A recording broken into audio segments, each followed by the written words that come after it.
ایک دفعہ سقراط اپنے شاگرد کے ساتھ بازار سے گزر رہا تھا۔ وہ دونوں باتیں کرتے جا رہے تھے کہ اچانک ہی ایک آدمی سامنے آیا اور سقراط کو برا بھلا کہنے لگا۔ وہ آدمی غصے سے لال پیلا ہو رہا تھا اور مسلسل سقراط کے ساتھ اول فول بک رہا تھا۔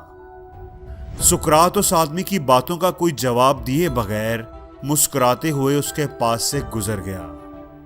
سقراط کو مسکراتے دیکھ کر وہ اور غصے میں آ گیا اور سقراط کو گالیاں نکالنے لگا۔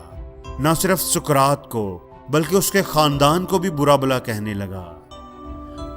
یہ سب ہونے کے باوجود بھی سقراط مسکراتے ہوئے آگے بڑھتا رہا۔ جب اس آدمی نے دیکھا کہ میری باتوں کا سقراط پر کوئی اثر ہی نہیں ہو رہا تو وہ منہ ہی منہ میں بڑبڑاتے ہوئے ان کے راستے سے ہٹ گیا۔ اس آدمی کے جاتے ہی شاگرد نے سقراط سے پوچھا کہ آپ نے اس آدمی کی باتوں کا جواب کیوں نہیں دیا؟ اور تو اور آپ مسکراتے رہے۔ کیا آپ کو اس کی کوئی بات بری نہیں لگی؟ کیا آپ کو اس کی باتوں سے دکھ نہیں ہوا؟ سقراط نے شاگرد کی طرف ایک نظر دیکھا لیکن اس کی بات کا جواب دینے کی بجائے اسے اپنے پیچھے آنے کا اشارہ کیا۔ شاگرد خاموشی سے اس کے پیچھے چلنے لگا۔ وہ دونوں چلتے چلتے سقراط کے گھر تک پہنچ گئے۔ شاگرد کو باہر رکنے کا اشارہ کر کے سقراط اندر چلا گیا۔ تھوڑی دیر بعد وہ واپس آیا تو اس کے ہاتھ میں ایک میلا سا بدبودار تولیہ اور کچھ کپڑے تھے جو لگتا تھا کہ کسی کچرے کے ڈرم سے نکالے گئے ہیں۔ سقراط نے وہ تولیہ شاگرد کے ہاتھ میں تھمایا اور بولا کہ یہ لو، اس سے اپنا ہاتھ منہ صاف کر لو اور یہ کپڑے پہن لو۔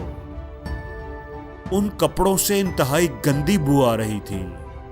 شاگرد نے انہیں ہاتھ میں لیتے ہی دور پھینک دیا۔ میں انہیں کیسے پہن سکتا ہوں؟ یہ تو انتہائی گندے اور بدبودار ہیں۔ سقراط نے کہا کہ جس طرح تم ان میلے بدبودار کپڑوں کو قبول نہیں کر سکتے، بالکل اسی طرح میں بھی کسی کے بدبودار الفاظ کو کیوں قبول کروں؟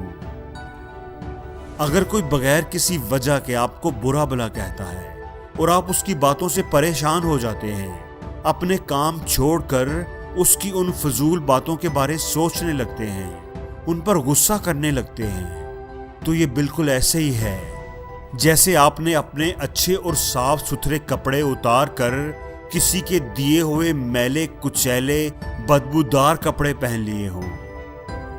دوستو، اکثر ایسا ہوتا ہے کہ ہم بڑے اچھے موڈ میں ہوتے ہیں، کہیں جا رہے ہوتے ہیں، گاڑی ڈرائیو کر رہے ہوتے ہیں اور کوئی بلا وجہ ہی ہم سے جھگڑ پڑتا ہے اور ہم اس کی وجہ سے اپنا موڈ خراب کر لیتے ہیں، اپنا دن خراب کر لیتے ہیں۔ ہم جو کر رہے ہوتے ہیں اسے بھول کر اس آدمی کو ڈسکس کرنے لگ جاتے ہیں، ان کے رویے پر دکھی ہوتے رہتے ہیں۔ دوستو، ایسے لوگ کوڑے کے ڈرم کی طرح ہوتے ہیں، زمانے کے ستائے ہوئے، فرسٹریٹڈ، شارٹ ٹیمپرڈ۔ ایسے لوگ ذہنی طور پر بیمار ہوتے ہیں۔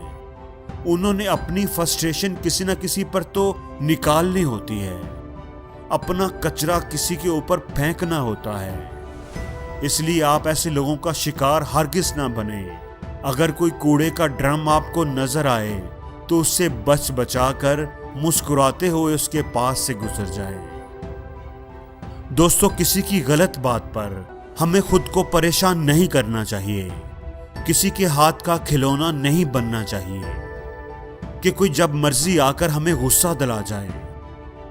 ہمارے دل اور دماغ کا کنٹرول ہمیشہ ہمارے ہی ہاتھ میں ہونا چاہیے۔